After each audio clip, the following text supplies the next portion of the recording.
네, 솔리드웍스를 이용한 밀링 기능사 모델링 오늘은 1-2 도면으로 하도록 하겠습니다. 1-1 도면 제가 저번에 도면 받는 법 알려드렸죠. 큐넷에서 다운받으시면 되는데 뒤에 -1번은 범용 도면이고요. -2번이 CNC 도면입니다. 얘를 한번 그려보도록 하겠습니다. 자, 솔리드웍스를 켜시고요. 세문서 파트를 눌러줍니다. 그 다음에 면을 고르셔야 됩니다. 면은 최대한 도면과 일치하도록 고르는 게 원칙입니다. 자, 윗면에다가 그리시고요. 오늘은 얘를 한 번에 스케치를 하고 필요한 부분만 돌출하는 식으로 한번 문제를 해결해 보도록 하겠습니다. 자, 그렇게 하려면 자, 여기 코너 사각형을 고르시고요. 코너 사각형을 여기 도면의 캔버스의 원점에서 시작을 합니다. 이렇게 그리시고요. 치수 사각형의 전체 치수 70과 69 70과 69를 줍니다. 자, 그 다음에는 이 안에다 이제 윤곽 부분을 그리도록 할 건데요. 자, 윤곽은 선을 이용해서 그립니다. 이쪽부터 그릴게요.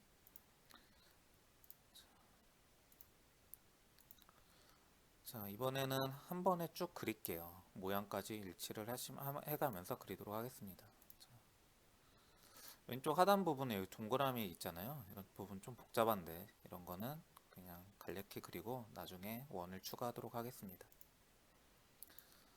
자, 여기 이런데 호가 있는데요. 호를 한 번에 그릴 거거든요. 그리는 방법은 앞으로 그냥 쭉쭉 찍으면 이제 직선이 찍혀요. 근데 마우스 커서를 앞으로 갔다가 다시 뒤로 와서 이 점을 클릭이 아니라 클릭하시면 안 되고요. 다시 점 있는 곳으로 커서를 이동하게 되면 호를 그릴 수 있는 기능이 있습니다. 이렇게 그리시고 다시 커서를 뒤로 하면 호를 그릴 수 있다고 했습니다. 이런 식으로 그려줍니다. 이번엔 모양이 거의 일치하죠. 이쪽 빼고는. 이쪽은 복잡하니까. 이런 식으로 한 다음에 이제 치수를 주는데요. 치수를 주는 방법은 제일 처음에 왼쪽이랑 하단 쪽의 여백을 먼저 줍니다. 하단의 여백, 아니 왼쪽이죠. 좌측의 여백은 3mm입니다. 3mm를 주시고요.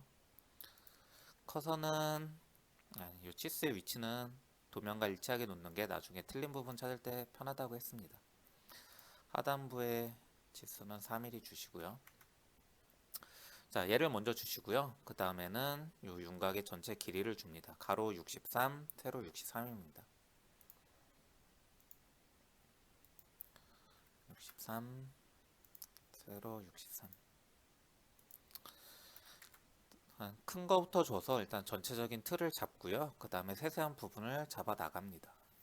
그 다음에 위에 있는 선과 이쪽 선 높이가 같다는 증거는 없는데 그냥 우리 경험적으로 이런 부분은 거의 일치합니다. 한 80%, 한 95%가 일치하는 경우가 많기 때문에 동일선상으로 해결합니다. 이쪽도 동일선상으로 해결을 합니다. 이쪽은 확실히 3mm인데 얘는 3mm가 아니잖아요. 아니라고 또 볼 수 없고 기라고 또 볼 수가 없습니다. 치수가 없는 경우에는 작업자의 전문적 판단에 따릅니다. 그렇기 때문에 그냥 동일선상으로 하시는 게 가장 좋습니다. 자, 그 다음에 왼쪽 위에서부터 저는 이렇게 반시계 방향으로 나가도록 하겠습니다. 왼쪽 이 부분이 7mm죠.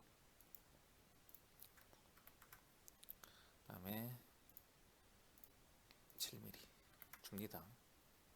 각도가 없으면 제가 저번에 수직이나 수평이라 그랬는데 각도가 없지만 기울어져 있죠. 대각선입니다. 자, 그 다음에 이쪽은 3.5mm. 웬만하면 커서를 치수의 위치를 비슷한 곳에 놓는 게 좋습니다. 얘는 8mm입니다.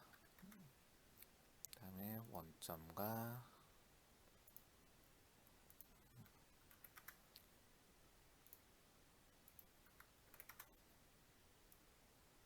비슷하게 놓는 게 깔끔하고 이쁩니다. 아래쪽 무시하시고요. 이쪽도 자, 여기 높이가 같죠? 높이가 같을 경우에는 왼쪽에 있는 선과 동일선상을 주시는 게 좋습니다. 물론 이쪽에 치수를 주셔도 돼요. 이쪽에 치수 좀 여기도 10, 이쪽도 10 써져 있겠죠? 그렇게 줘도 되는데 그렇게 하면 치수가 너무 많아지면 보기 안 좋아지니까 자, 지금 제가 동일선상을 줬습니다. 이 마크예요, 이 마크. 지금 여기에다 표시를 갖다 놓으면 왼쪽 선과 오른쪽 모두 이제 주황색으로 색깔이 바뀌죠. 두 개가 서로 대응된다 그런 개념입니다. 이게 구속 조건의 표시입니다. 구속 조건의 표시. 이 선은 수직 구속 조건이고 이 선은 수평 구속 조건도 있고 동일선상도 있다 그런 뜻입니다.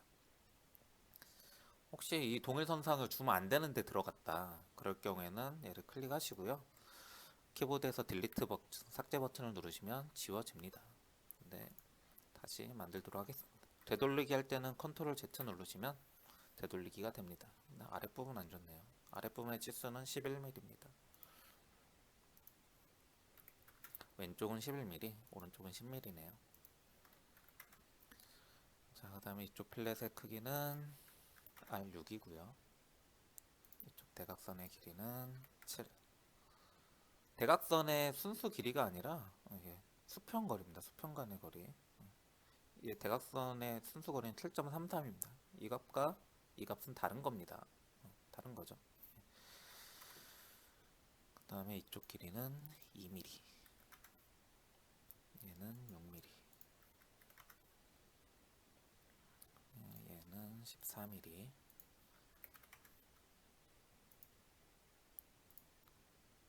35mm. 자, 이 정도 주니까 전부 검정색으로 바뀌었죠. 검정색으로 바뀌었습니다. 이번엔 포켓을 그려보도록 하겠습니다. 포켓은 좀, 자, 계속 연속으로 이렇게 선을 그으시면 직선이 되는데 커서를 뒤로 와서 이 점을 스치듯 한번 지나가면 홀을 그릴 수가 있습니다. 다시 나가면 직선인데 마우스 커서를 뒤로 하시면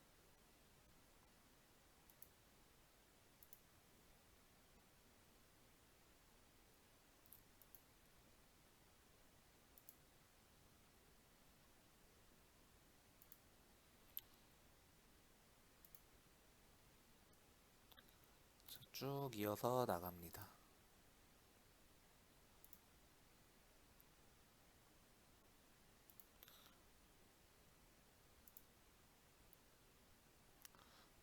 자, 이런 식으로 모양을 그리고요. 치수를 줍니다. 치수를 줄 때는 전체적인 큰 거부터 주시는 게 좋아요. 이거 큰 거부터 안 줍고 이게 작은 것부터 주게 되시면은 이 모양이 나중에 크게 틀어지는 경우가 종종 발생을 합니다.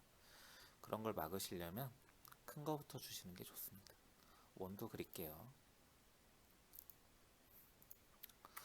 자, 원의 위치는 요 원과 일치하죠. 요 원과, 그러니까 요 점과 이 점을, 또 이 점과 이 점을 동일선상에 주시는 게, 여기는 수직이죠. 수직 조건을 주시는 게 좋습니다. 이 점과 이 점은 수평, 수직 수평을 주시면 됩니다. 선이 아니기 때문에 동일선상은 아니고요. 자, 그 다음에 원점과 윗부분, 포켓의 윗부분의 높이가 15를 주고요. 이쪽 점과 아래쪽 원은 5mm, 얘는 3mm. 자, 이 점과 이 점은 수직 조건 주시고요. 얘와 얘의 거리는 11 줍니다. 여기 보면 R이라고 돼 있죠? R이라는 것은 얘가 11이잖아요. 11이면 얘는 자동으로 5.5가 오는 겁니다. 보통 이런 식으로 표현이 안 될 때가 있는데 보통 이 값이 모를 때예요. 모를 때가 언제냐?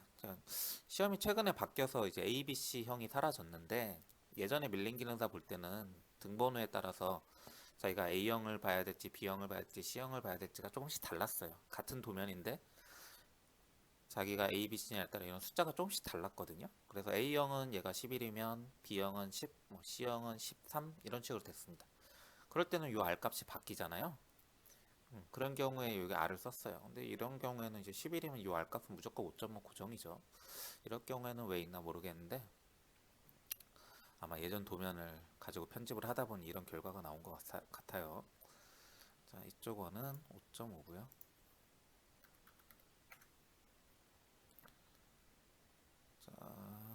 자, 이쪽 R6이 3개 있다는 거잖아요. 그럼 얘와 얘 3개가 엉뚱한 곳에 있는 게 아니라 대응되는 곳에 있다고 했습니다. 얘와 이쪽 반대쪽, 그 다음에 이쪽 세 개를 말하는 것 같습니다. 그럼 얘를 한번 6 주고요. 이쪽도 6 줍니다. 이쪽 모양이 지금 꼴보기 싫게 되어 있는데 일단 6 한번 줘볼게요. 자, 지금 얘가 안 맞는데요. 이 플랫이 이제 90도로 들어갈 때는 이 점과 이 점이, 아이고 얘가 자꾸 움직이는데, 이런 식으로 돼야 좀 모양이 이쁘게 되겠죠. 자, 이 점과 요 윗점을 수직을 주시고요. 그 다음에 이 점과 이 점을 수평을 줍니다. 자, 이런 식으로 하면 이제 치수가 어느 정도 맞아야 되는데 아직도 파란색이 많습니다. 왜 그럴까요? 자, 빠진 걸 찾아봅시다. 자, 여기 11도 줬고요. 아, 이게 16.5 이 부분은 안 주셔서 그런 것 같습니다. 이것만 주면 윗부분 다 검은색으로 바뀌었고요. 아랫부분도 줘야 되는데 이 부분 플랫인데 플랫 값이 없죠? 빠져있죠? 이럴 경우에는 이 도면을 잘 살펴보시면 어딘가에, 자, 도시되고 지시 없는 R은 R2 이런 주석이 달려 있습니다. 자, 여기 그림은 있는데 도시는 되어 있는데 값이 없죠. 얘를 플랫과 2를 주라는 말입니다. 자, 지능형 치수 2를 주고요. 얘도 2를 줍니다. 아이고, 죄송합니다. 클릭을 잘못해서. 자, 2를 주고요. 아, 가운데 있는 원의 크기는 항상 8입니다. 얘는 항상 8입니다. 파이 8 드릴 도면에서 확인하실 수 있고요. 얘는 외우고 쓰셔도 됩니다. 항상 8이니까요. 그 다음에 요 선이 지금 높이가 안 맞는데 얘와 얘가 같은 높이일까요? 일단 눈으로 보기에는 비슷해 보이죠? 네. 같은 걸로 주겠습니다. 클릭이 안 되네요. 확대를 해서, 자, 이 선을 찍고 컨트롤이나 시프트 키 누른 다음에 이 선을 클릭해 준 다음에 동일선상 효과를 주시면 됩니다. 그럼 얘도 해결이 됐고요. 얘가 파란색입니다. 자, 파란색일 때는 얘가 움직인다 그랬어요. 고정이 안 됐기 때문에. 그렇기 때문에 이 원에 뭐 선을 잡고 움직여 본다거나 이런데 뭐 점을 찍고 움직여 보시면은 찾을 수가 있습니다. 얘 지금 아래로 움직이죠. 이 부분 길이가 지정이 되지 않았다는 겁니다. 그럼 여기 도면에서 보시면 이 원점 원점 원점의 높이가 같죠. 네, 그러면은 이런 식으로 해결을 하시면 됩니다. 일치 해보시겠습니다. 해결이 됐죠. 자, 이 상태에서 이제 스케치를 이제 끝내도록 하고요. 아, 여기 원 부분 해결해야 되죠. 원 부분. 원은 여기다 원을 그려버립니다. 네. 이 원의 크기는 파이 15로 되어 있습니다. 파이 15. 파이 15. 자, 끝났습니다. 스케치는 끝났고요. 이제 여기서 이제 돌출을 해야 되는데요. 돌출을 하실 때는 자, 피처로 가셔서 돌출 보스 베이스 아이콘을 클릭을 합니다. 우리가 일반적으로 베이스만 돌출을 할 때는 자동으로 노란색 미리 보기가 한 번에 팍 뜨거든요. 근데 지금은 안 떠요. 왜냐면은 도형을 하나만 그린 게 아니라 여기 원도 있고 포켓도 있고 윤곽도 있고 이게 여러 개 그려져 있을 때는 컴퓨터가 무엇을 돌출할지 자기가 아직 결정을 못했기 때문에 그래요. 그럴 때 일단 뭘 돌출해 볼까요? 일단 윤곽을 한번 돌출해 보도록 하겠습니다. 윤곽 부분을 클릭을 합니다.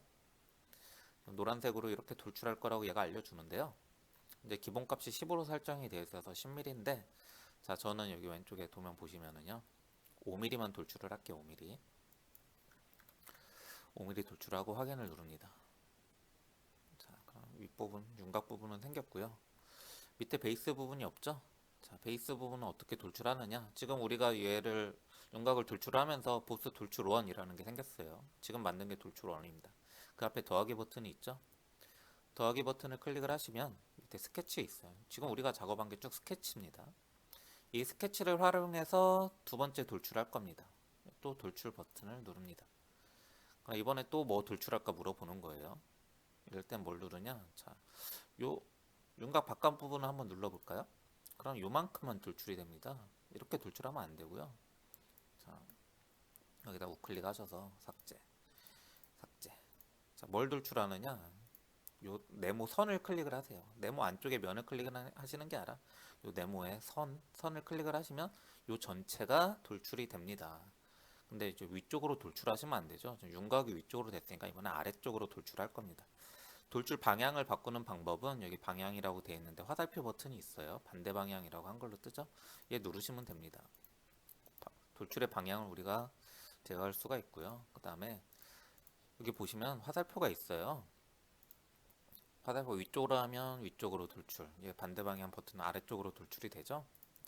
얘를 우리가 마우스로 클릭해서 이렇게 위아래로 조절을 할 수가 있고요. 이렇게 움직이면 여기 녹색으로 숫자도 뜹니다. 얼만큼 돌출할 것인가. 그렇죠? 보이죠? 이렇게 하셔도 되는데 보통 뭐 이렇게 얘로 하시거나 편하실 대로 하시면 됩니다. 이렇게 하시면 되고요. 요 값은 이렇게 마우스 이렇게 하나씩 움직이면서 일씩 컨트롤 하지 마시고요. 지금 일단 얼마입니까? 전체 21에서 5를 뺀 만큼 아래로 16만큼이죠. 요 값을 주시는 게 가장 편합니다. 일단 선을 치시는 게 편하지 여기서 16을 맞춰야지 하고 막 이렇게 마이크로 컨트롤 하시는 것보다는 이게 훨씬 빠르고 정확하게 하실 수 있습니다. 이런 식으로 합니다. 다 됐나요?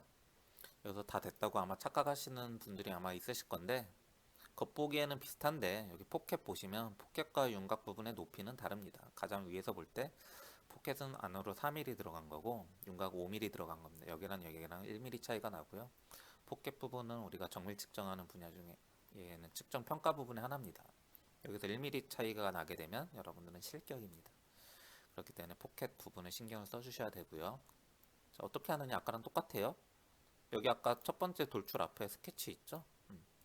이 스케치 클릭하시고 돌출 누릅니다. 돌출 누르고 지금 위아래로 이제 돌출이 돼서 아까 스케치가 좀 희미해지긴 했는데 약간 파란색으로 옅은 파란색으로 이미 돌출 그 스케치는 그대로 살아 있습니다. 그렇기 때문에 이 부분이죠. 이 부분을 돌출합니다. 얼만큼? 1mm죠. 1mm만큼 여기 1mm 차이잖아요. 1mm만큼 돌출을 한다. 자, 그 다음에 마지막으로 여기 드릴 구멍을 뚫어 보도록 하겠습니다. 스케치에서 돌출 컷 누르고요. 이 부분 원을 클릭을 하셔서 이럴 때는 화살표를 자꾸 팍 뚫어버립니다. 훨씬 많이 가는 건 상관이 없어요.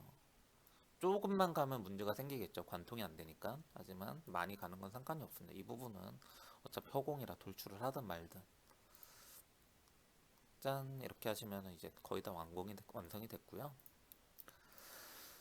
자, 마지막에 검산을 해야 된다고 했습니다. 검토를 하는 방법은 우리 손이 두 개잖아요.